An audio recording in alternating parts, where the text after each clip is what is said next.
आज आप सुने एकादशी पर माँ तुलसी की गाथा। एकादशी पर माँ तुलसी का गाथा सुनना आवश्यक है, क्योंकि माँ तुलसी बहुत खुश होती है।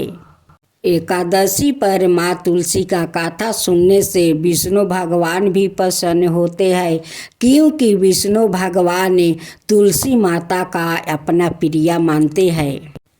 माता तुलसी का असली नाम बिंदा था। उनका जन्म राक्षस कुल में हुआ था, लेकिन वो श्री हरि विष्णु के परम भक्त थी। बिंदा जब बड़ी हुई तो उनका विवाह जलंधर नाम के असुर से करवा दिया गया। बिंदा भगवान विष्णु की परम भक्त तो थी ही, साथ ही वो पतिव्रता स्त्री भी थी। उनकी भक्ति और पूजा के कारण उनका पति जलंधर अजय होता गया और इसके चलते उसे अपनी शक्तियों पर अभिमान हो गया और उसने स्वर्ग पर आक्रमण कर देव कन्याओं को अपने अधिकार में ले लिया। इससे क्रोधित होकर सभी देव भगवान श्री हरि विष्णु की शरण में गया और जलंधर के अंत करने की प्रार्थना की। परंतु जलंधर का अंत करने के लिए सबसे पहले उसकी पत्नी बिंदा का सती व्रत भंग करना आवश्यक था। विष्णु भगवान ने अपनी माया से जलंधर का रूप धारण कर बिंदा के पतिव्रता धर्म को नष्ट कर दिया और इसके परिणाम स्वरूप जलंधर की शक्ति छीन हो गई और वो युद्ध में मारा गया। लेकिन जब बिंदा को श्री हरि के छल का पता चला तो उन्होंने भगवान विष्णु से कहा, हे नाथ, मैंने आजीवन आपकी आराधना की, आपने मेरे साथ ऐसा कृत्य कैसे किया? इस प्रश्न का कोई उत्तर श्री हरि नहीं दे पाए और तब बिंदा ने भगवान विष्णु से कहा कि आपने मेरे साथ एक पाषाण की तरह व्यवहार किया है। आपको श्राप देती हूँ कि आप पाषाण बन जाए। यह कहते ही भगवान श्री हरि पत्थर समान हो गए और दृष्टि का संचालन बिगड़ने लगा। तब देवताओं ने बिंदा से याचना की कि वो अपना श्राप वो वापस ले ले। भगवान विष्णु भी बिंदा के साथ हुए छल से लज्जित थे और अंत में उन्होंने भगवान विष्णु को क्षमा कर दिया और भगवान विष्णु को श्राप मुक्त कर दिया। जलंधर के साथ सती हो गए। बिंदा की राख से एक पौधा निकला जिसे श्री हरि विष्णु ने तुलसी नाम दिया और वरदान दिया कि तुलसी के बिना मैं किसी भी प्रसाद को ग्रहण नहीं करूँगा। मेरे शालिग्राम रूप में तुलसी का विवाह होगा और कालांतर में लोग इसे स्थिति को तुलसी विवाह करेंगे। उन्हें सुख और सौभाग्य की प्राप्ति होगी। भक्तजनों, आज आप सुने माँ वैभव लक्ष्मी की व्रत कथा। शुक्रवार का दिन माँ वैभव लक्ष्मी को समर्पित होता है। इस दिन माँ लक्ष्मी की पूजा अर्चना और व्रत किया जाता है। माना जाता है कि शुक्रवार के दिन विधि विधान से पूजा करने से माँ लक्ष्मी का आशीर्वाद प्राप्ति होता है और उनका साथ हमेशा बना रहता है। माँ वैभव लक्ष्मी का व्रत वैसे तो कोई भी रख सकता है, मगर जो लोग काफ़ी समय से आर्थिक संकटों का सामना कर रहे हैं और उनकी परेशानी दूर नहीं हो रही है, या फिर उन्हें सही रास्ता नजर नहीं आ रहा है, उन लोगों को हर शुक्रवार या व्रत पूरी श्रद्धा के साथ करना चाहिए।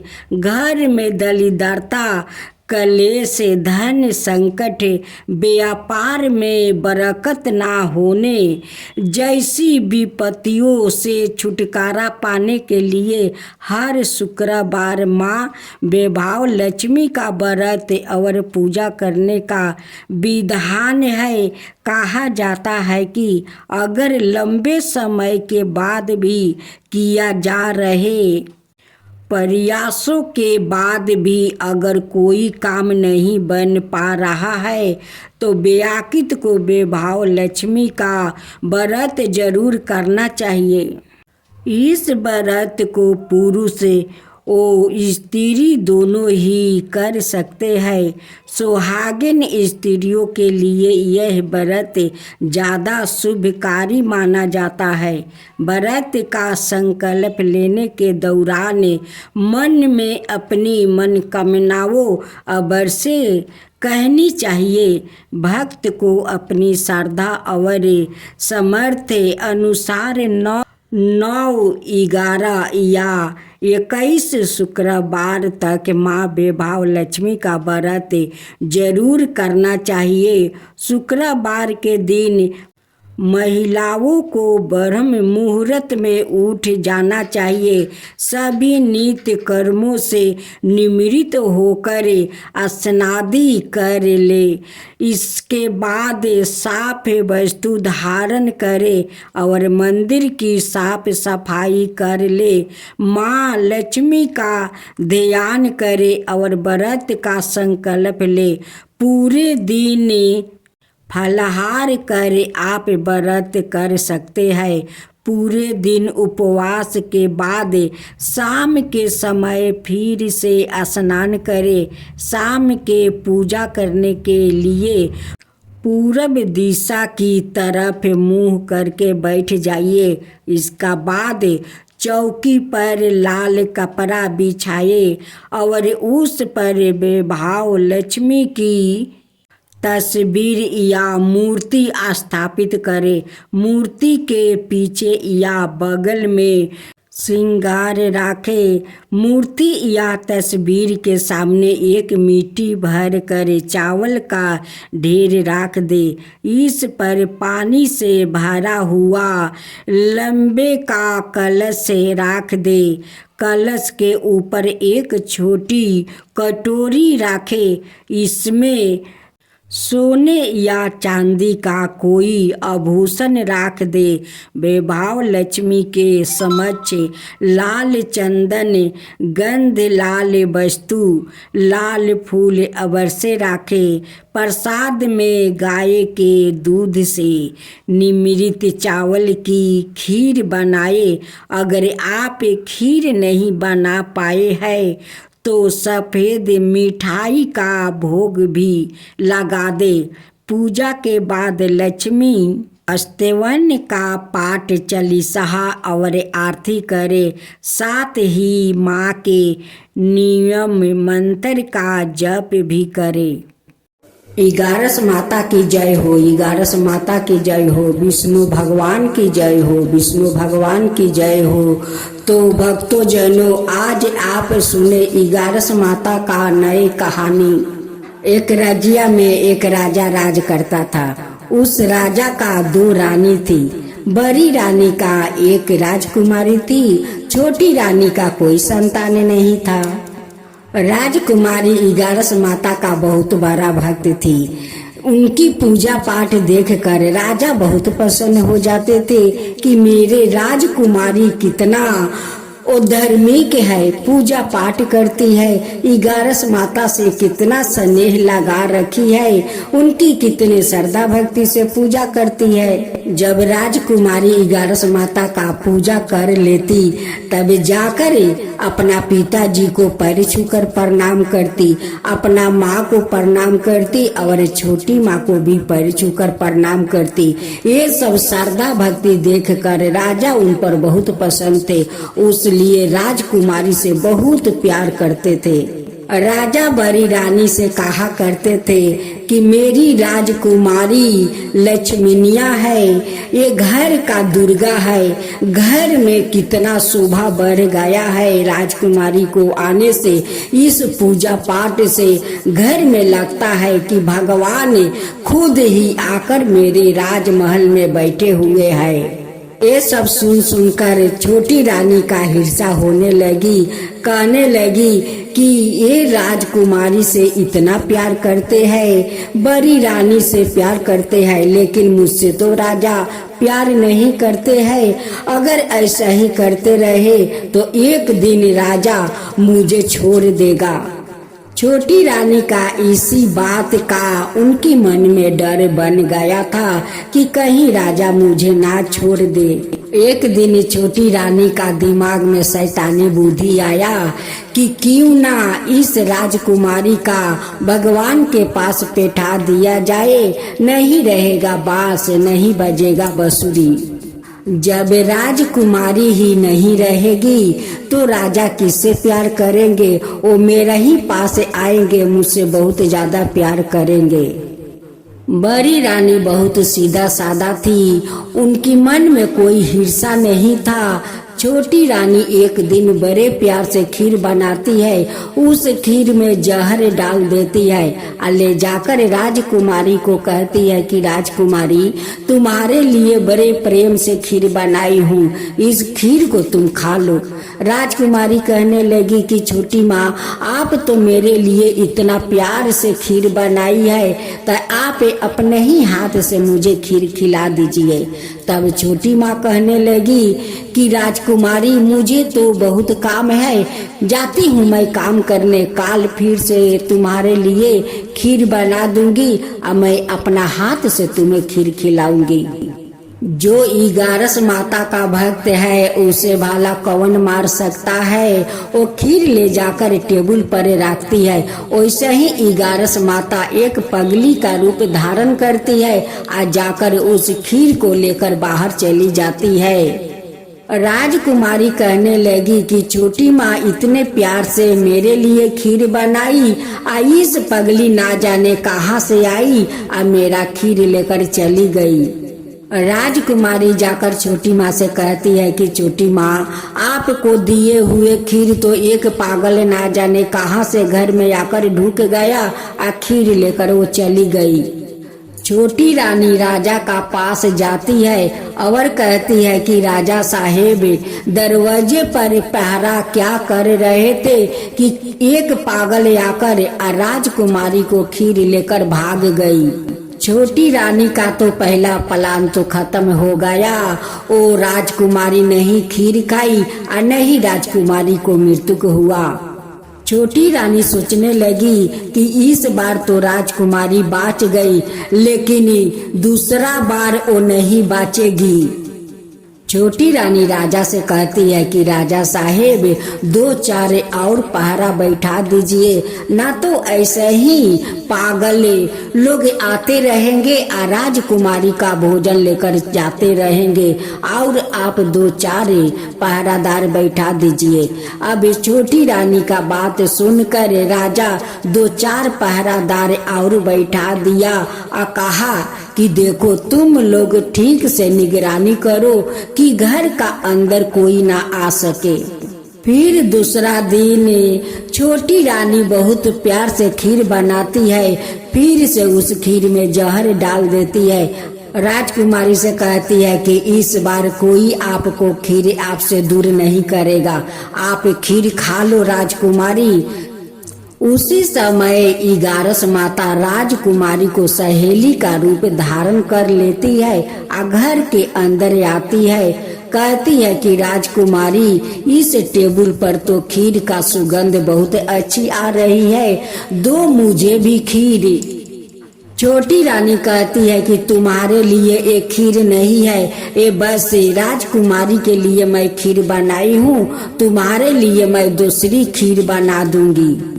लेकिन भेष रूपी 11 माता कहने लगी कि मुझे तो यही खीर चाहिए। उनकी हाथ से खीर का कटोरा छीन लेती है और खीर खुद ही स्वयं खा लेती है। छोटी मूर्ख रानी को तो ये भी पता नहीं है कि साक्षात वो 11 माता थी, आकर अपना भक्त को बार बार वो बचा रही थी। छोटी रानी को तो बहुत गुस्सा आ रही थी, मन ही मन कह रही थी कि ये अभागिन का बार बार मैं जहर खिलाना चाहती हूँ, ये बार बार बच जाती है। छोटी रानी तो कह कर राजा से पहरादार तो लगवा दिया कि बाहर का मनुष्य महल के अंदर ना आ सके, लेकिन भगवान के लिए, देवी देवता लोग के लिए वो कैसे पहरा लगवा सकती है, वो कैसे रोक सकती है। देवी देवताओं तो वो जहाँ चाहे वहाँ जा सकते हैं, उन्हें तो कोई नहीं रोक सकता है। छोटी रानी सोचने लगी कि वो बार बार बच जाती है, इस बार ऐसा काम करूंगी कि भगवान को भी पता नहीं चलेगा। छोटी रानी का तो मन में डर बैठ गया था कि कहीं राजा राजकुमारी को ये राजबारी ना सौंप दे, अगर सौंप देगा तो मेरा क्या होगा। यही सब सोच कर राजकुमारी को वो बार बार मारने की कोशिश कर रही थी। इस बार तो छोटी रानी बहुत खतरनाक चाल चली। एक सपहेरा जा रहा था, वो देखती है कि एक सपहेरा जा रहा है, सपहेरा को चुप करके बुलाती है और उनसे कहती है कि ये सपहरिया, मुझे एक गम्मा सांप चाहिए, तू सांप आन दे, सांप के बदले तुझे बहुत सारा धन दूंगा। उसे कहती है कि देखो सपहरिया, एक पेटी में अच्छा से उसे पैक कर देना और उस पर लाल कागज चमकीले लगा देना कि किसी को पता नहीं चले कि उसका अंदर काल है। उस सपहरिया ने छोटी रानी का कहे मुताबिक काम किया। उस पेटी में भर कर लाल कागज लगा दिया और रानी को लिया कर आस्ते देकर दे दिया कि रानी साहिबा लीजिए, आपका काम हो गया।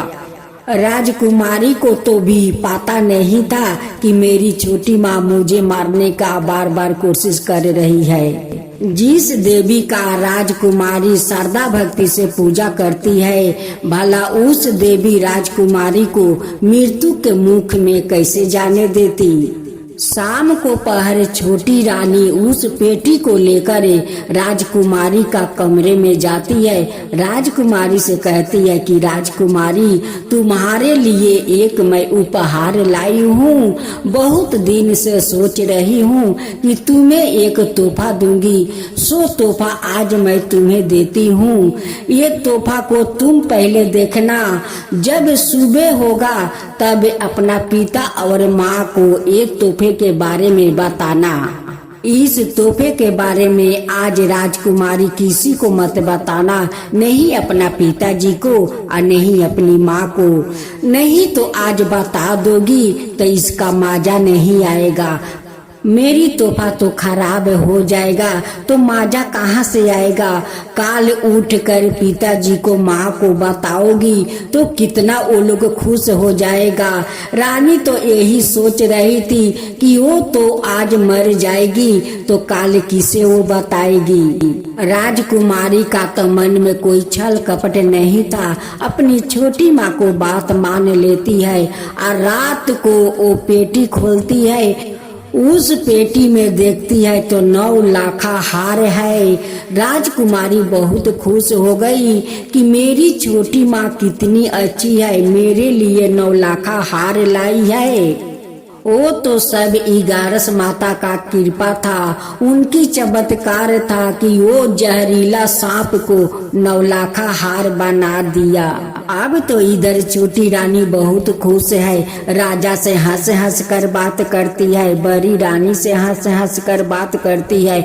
इतना खुश है, इतना खुश, वो मन ही मन कहने लगी। छोटी रानी बहुत खुश है, मन ही मन कहती है कि काल तो राजकुमारी का मृत्यु पर मैं थोड़ा शोक मना लूंगी।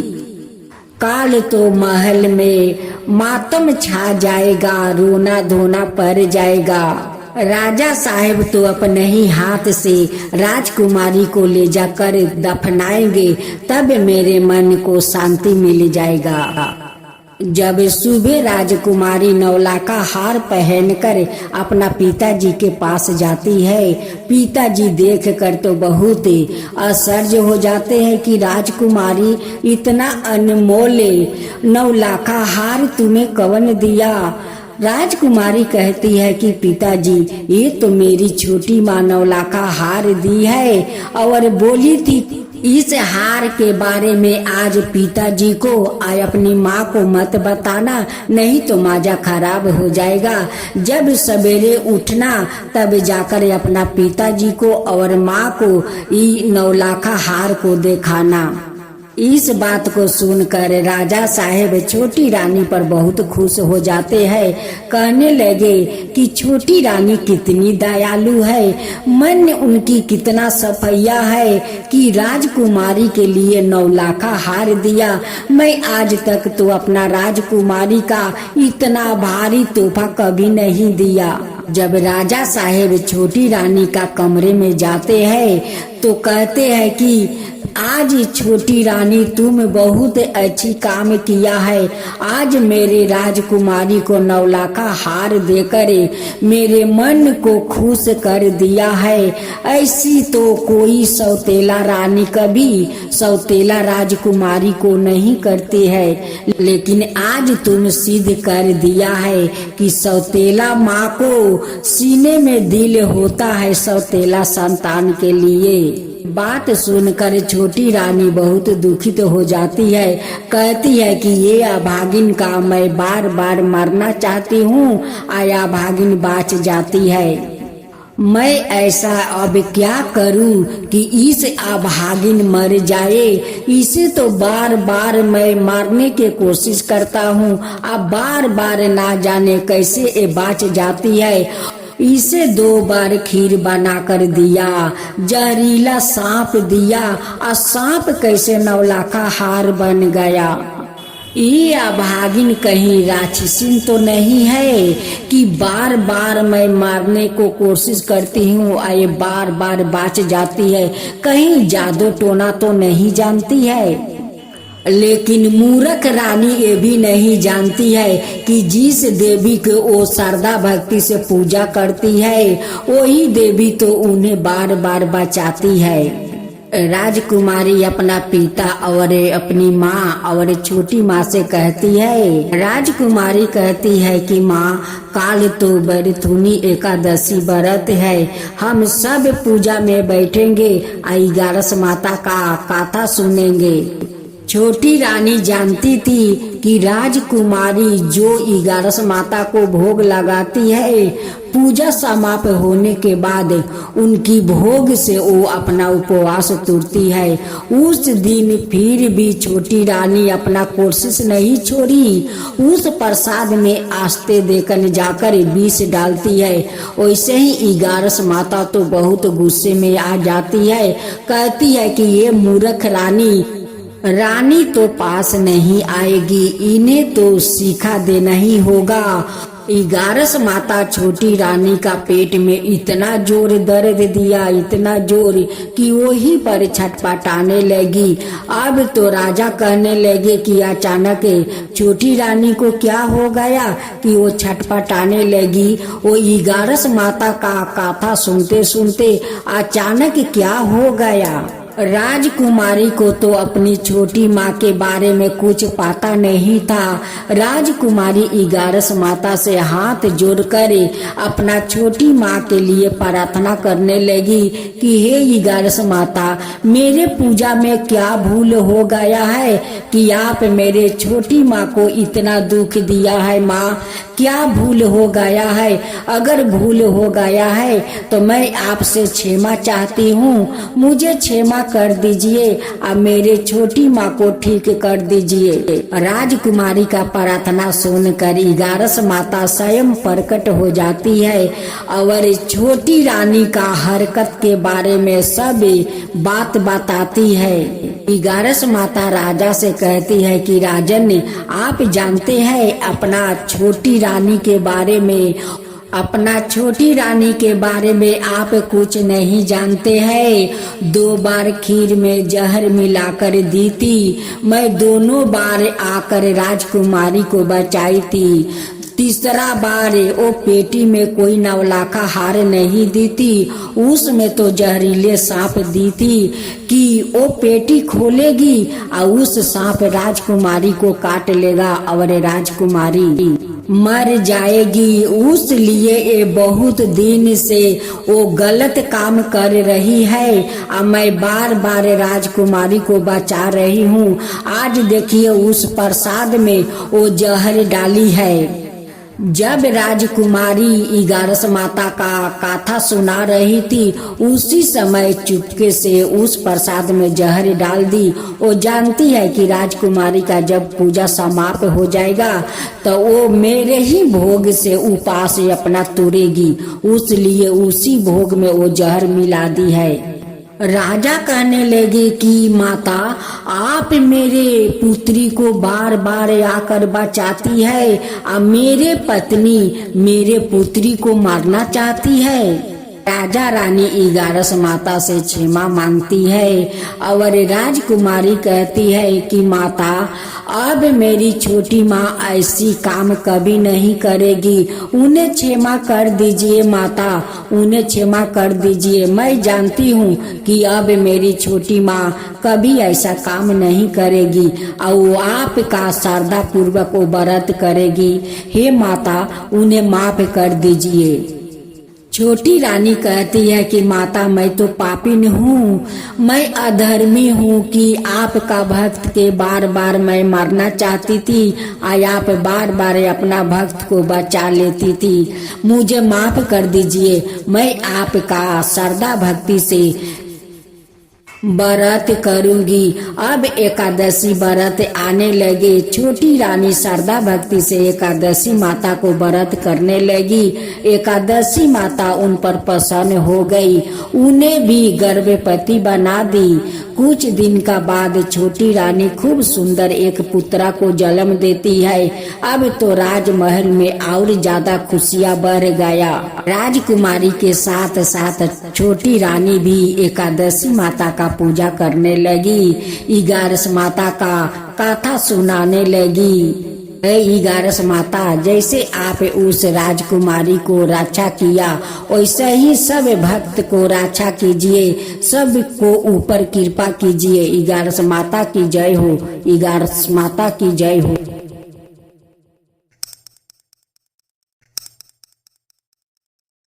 आज आप सुने माँ गंगा की खूब सुंदर कथा। गंगा मैया की जय हो, गंगा मैया की जय हो। एक गरीब ब्राह्मण था। ब्राह्मण देव बहुत गरीब था। वो भिक्षा मांगकर अपना परिवार को पोषण पालन करता था।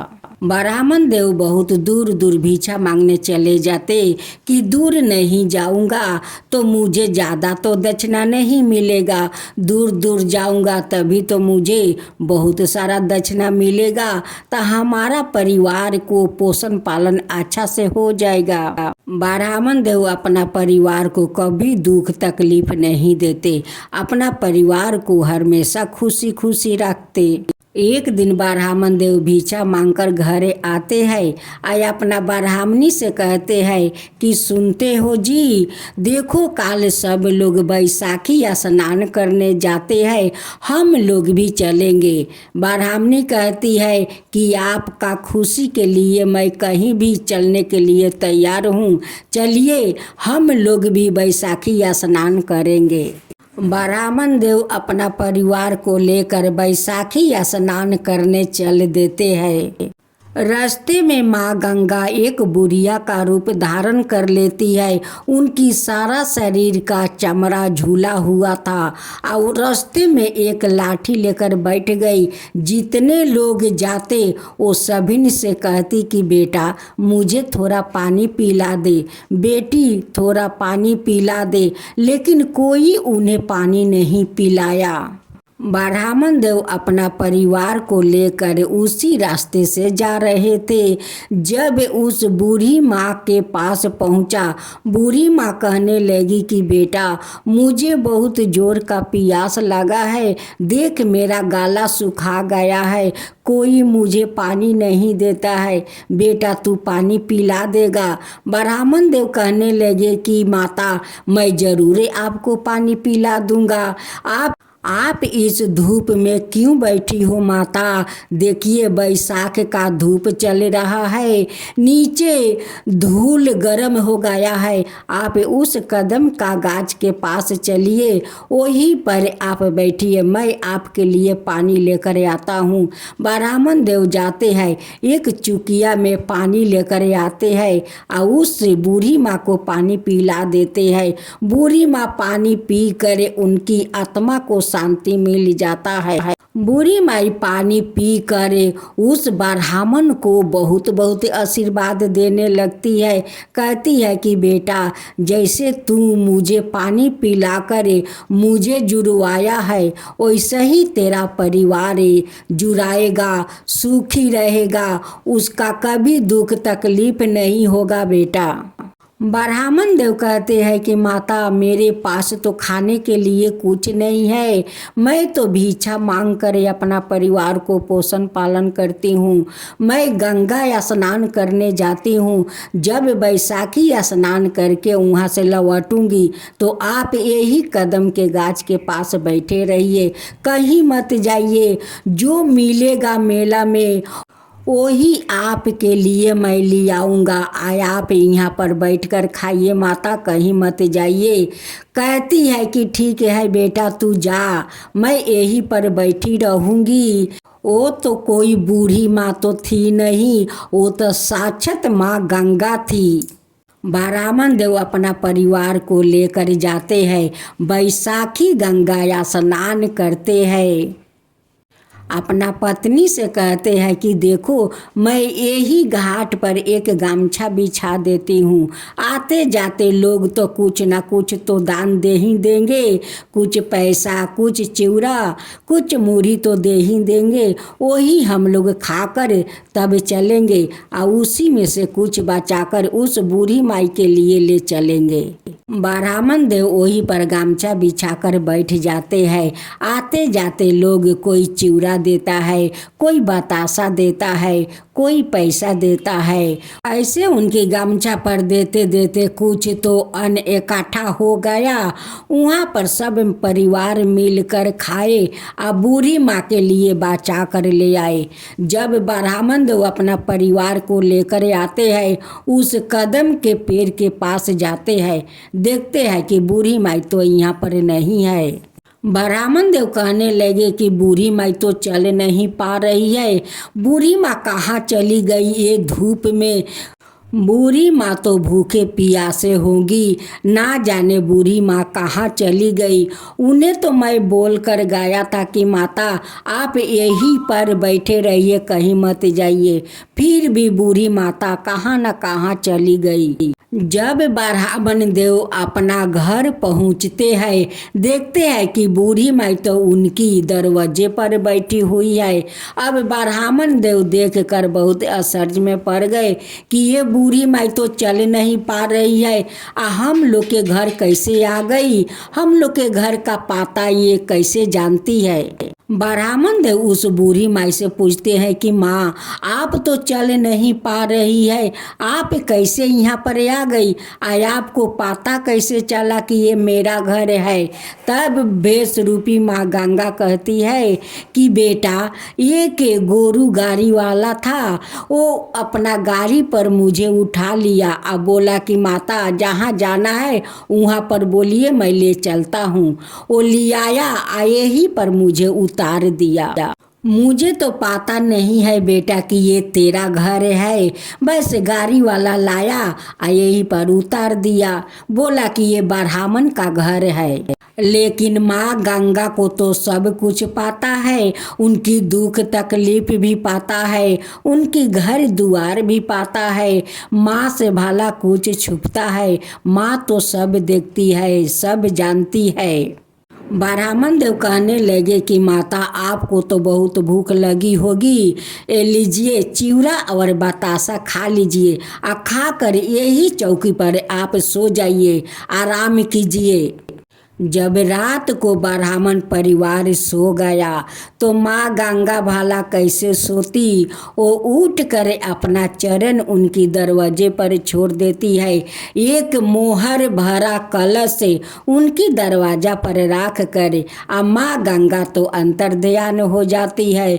जब सुबह हुआ तो ब्राह्मण ब्राह्मणी का आँख खुला, वो आकर माता को देखने लगे। देखते हैं कि चौकी पर तो माता है नहीं, यहाँ पर तो 2 चरण पलुका है, मोहर भरे कलश है। अब तो ब्राह्मणी कहती है कि स्वामी, वो कोई बूढ़ी माई नहीं थी, वो तो माँ गंगा थी, साक्षात माँ गंगा थी। आप जो माँ को वहाँ पर पानी पियाया था, उसकी कर्ज माँ चुकाया है। घर में जो बतासा चिवड़ा खिलाए थे, उनकी कर्ज माँ चुका कर चली गई। ब्राह्मणी कहती है कि स्वामी, हम लोग का भाग्य कितना अच्छा है कि माँ बैसाखी गंगा हम लोग का दर्शन दिया, आपको हाथ से पानी पिया, आपका हाथ का चिवड़ा बतासा खाया। कितना हम लोग तकदीर वाले हैं कि माँ गंगा दर्शन भी दिया, आपका हाथ का भी भोजन भी किया। इतना सारा धन माँ देकर गए कि ये धन हम लोग के कभी शेष नहीं होगा। अब ब्राह्मण ब्राह्मणी बहुत अच्छा अपना महल बना लेते हैं। अब वो लोग आज़ाद से रहने लगा। सारा दुख तकलीफ माँ गंगा लेकर चली गई और उनकी घर में धन भर गई। हे माँ गंगा, जैसे आप उस ब्राह्मण को दर्शन दिया, उनकी हाथ से भोजन किया, वैसा ही सबका ऊपर कृपा कीजिए, सबका दर्शन दीजिए। हे माँ गंगा, सब कोई का दर्शन दीजिए, वैसा ही सबका घर में धन भर दीजिए। माँ गंगा की जय हो, माँ गंगा की जय हो। भक्तों जनों, आज आप सुने सूर्या देव की व्रत कथा। जितने भक्त लोग सूर्या देव के हैं, वो इस कथा को सुनने से उनकी सारे मन का कामनाएं पूर्ण हो जाएंगे। सूर्या भगवान तो वो है, चाहे तो आग का गोला का सोना बना सकते हैं, और चाहे तो उस सोने का गोला को वो पिघला भी सकते हैं। सूर्या देव सब देवता से महिमा अपरंपार देवता है, सबसे दयालु और कृपालु सूर्या भगवान ही है। उनकी जो भक्तों उनकी कथा सुनते हैं, पूजा करते हैं श्रद्धा भक्ति से, उनकी सारा मनोकामना सूर्या देव पूरा कर देते हैं।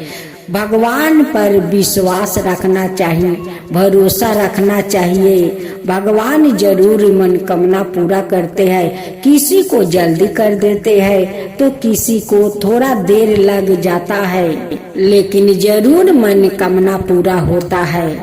तो आइए हम लोग एक बार सूर्या देव को जयकारा लगा लेते हैं, तब जाकर कथा सुनते हैं। सूर्या देव की जय हो, सूर्या देव की जय हो। अभी कुछ देर पहले तक तो काफी रोशनी थी, सब कुछ साफ साफ नजर आ रहा था। अब यह अचानक क्या हो गया? धीरे धीरे उजाला कम होता गया और फिर अब तो अंधेरा इतना है कि हाथ को हाथ नहीं सूझता। ऐसा क्यों हुआ? ये भी कोई एक दिन की बात तो नहीं, कल भी ऐसा ही हुआ था, परसों भी और उससे पहले भी। क्या अब आने वाले कल भी ऐसा ही होने वाला है? पहले रोशनी और फिर धीरे धीरे अंधेरा। सूर्य की किरणों से प्रकाशित है। संभव है कि यह कुछ वही सवाल रहे होंगे जो वैदिक के लोगों ने हर रोज रात और दिन होते देखने के बाद महसूस किया होंगे और फिर एक दूसरे की भी जिज्ञासाओं और अनुभवों को सुनकर कोई निष्कर्ष निकाला होगा।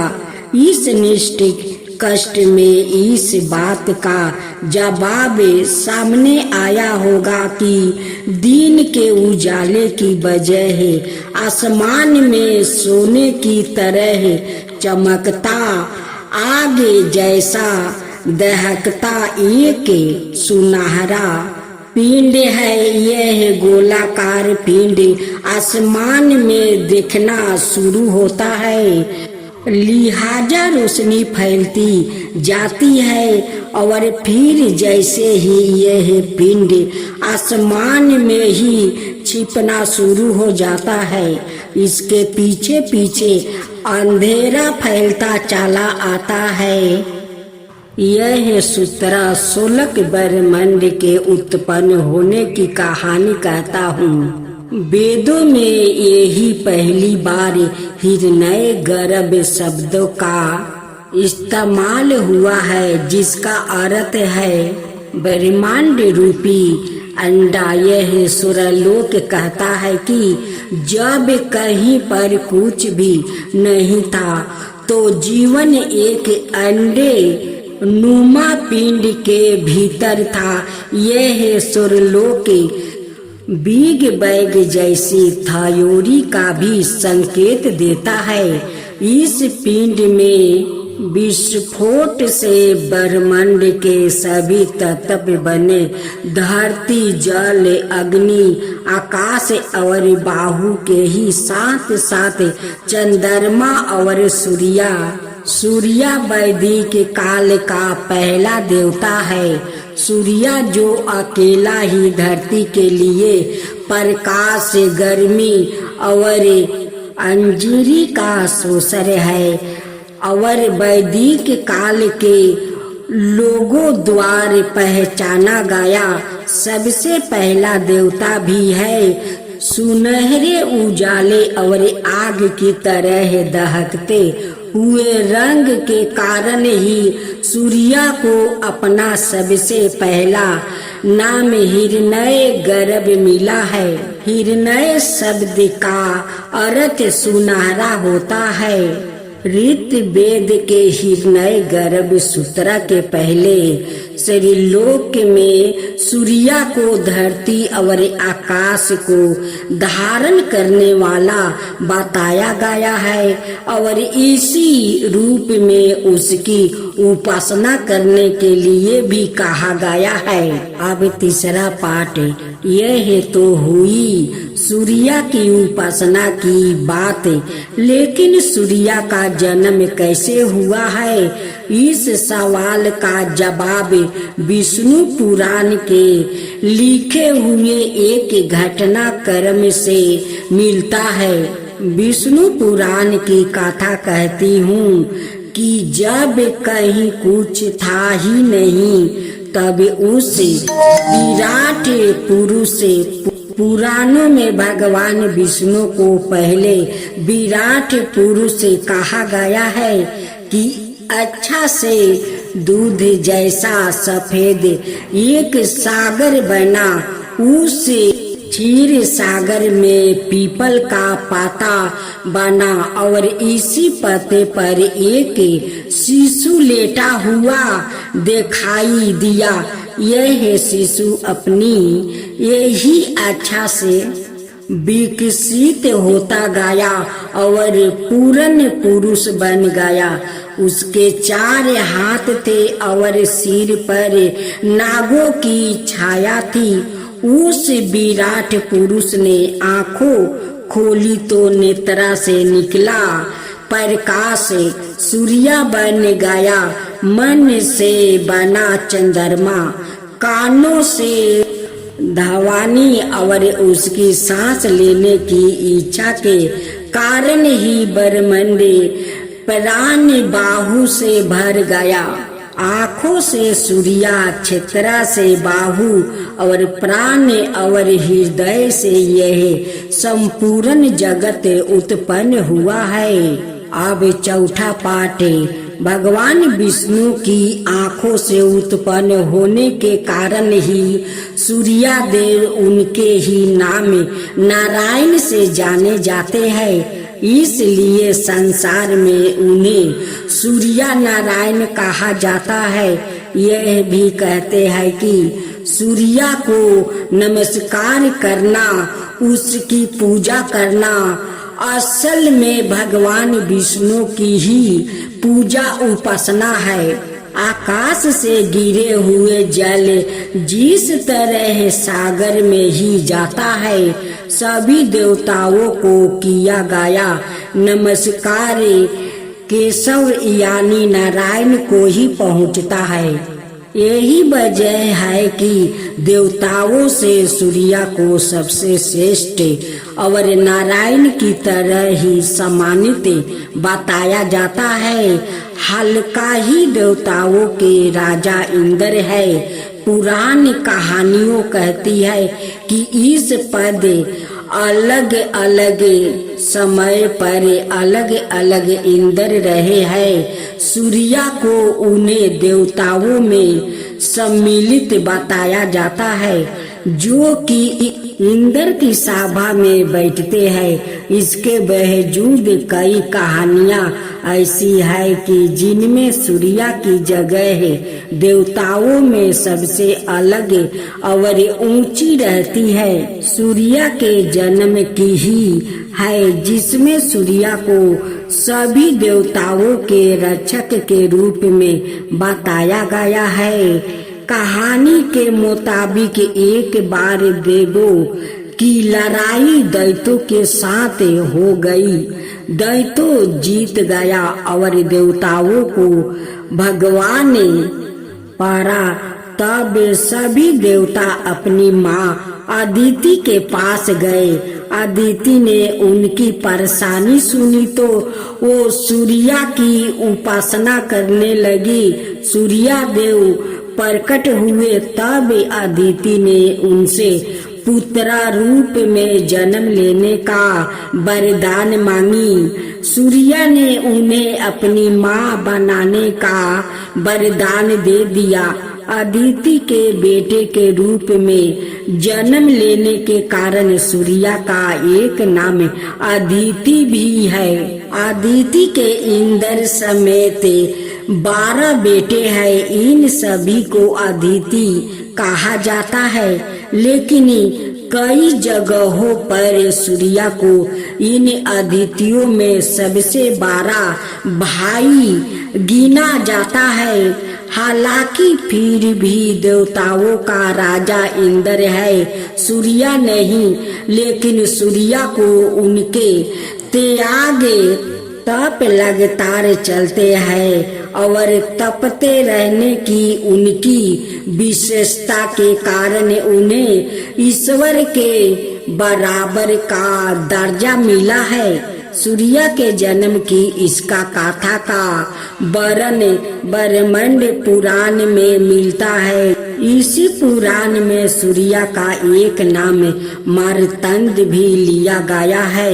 मार्तंड को आप मातु अंग कह सकते हैं। असल में जब अदिति ने सूर्या उपासना करके उन्हें गर्भ में धारण कर लिया तो वो हर दिन सूर्या देव की उपासना में कठिन व्रत करने लगी।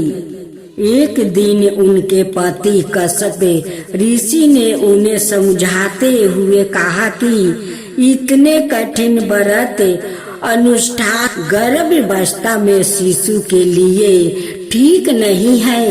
ऐसे में अदिति ने अंग रूप में गर्भ में पाल रहे शिशु को यज्ञ बल से बाहर निकाला। वो एक दहते सुनहले आग के पिंड के रूप में जन्मे और जब वो जन्मे तो संसार रोशनी से भर गया। इस तेज पिंड से डर कर दैत्य भाग खड़े हुए और सरग पर देवताओं का अधिकार फिर से हो गया। सूर्य अपने इसी अंगज रूप में आकाश में स्थापित हो गया जिसका दर्शन हमें हर रोज होता है। इसी तेज पुंज से निकला मानव रूप ही इंद्र की सभा में सूर्य देव के रूप में शामिल है। लोगों को सिखा चुका है और जिन्होंने इसे समझ लिया वो मेरा हो गया। यह फिर मेरा स्वरूप पा गया। इसके बाद वो बताते हैं सबसे पहले तो मैंने यह ज्ञान विभाषण सूर्य को दिया। सूर्य ने कर्म योग मनु को सिखाया और मनु ने अपने पुत्र इक्ष्वाकु को इसका ज्ञान दिया। अब मैं यही ज्ञान तुम्हें देता हूँ। अब सूर्य भगवान की 5वां पाठ विष्णु पुराण के अनुसार हरि इच्छा से उनका नाभि से कमल खिला। इसी कमल में परंग कानों के रूप में ब्रह्मा का विकास हुआ। कमल के फूल में बड़े बीज से शिव की उत्पत्ति हुई। ब्रह्मा के पुत्र मरीचि हुई। मरीचि से कश्यप का जन्म हुआ और कश्यप के पुत्र विवस्वन सूर्य हुए। विवस्वन से मनु का जन्म हुआ। विवस्वन का पुत्र होने के कारण मनु को वैवस्ता मनु कहा जाता है। मनु से इक्ष्वाकु जन्मे और इस तरह कुलों में सबसे कुलीन सूर्य कुल या सूर्य वंश की स्थापना हुई।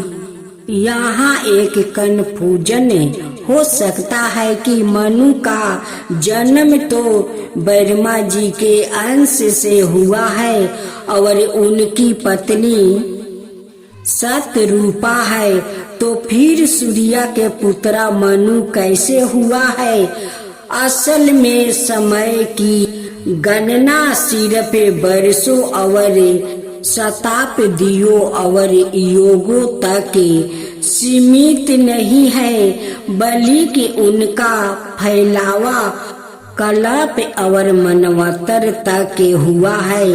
हर मनवंतर के अलग अलग मनु हुआ है और ऐसा हो सकता है कि सबसे समय समय में पुराण कथा भी अलग अलग रही है।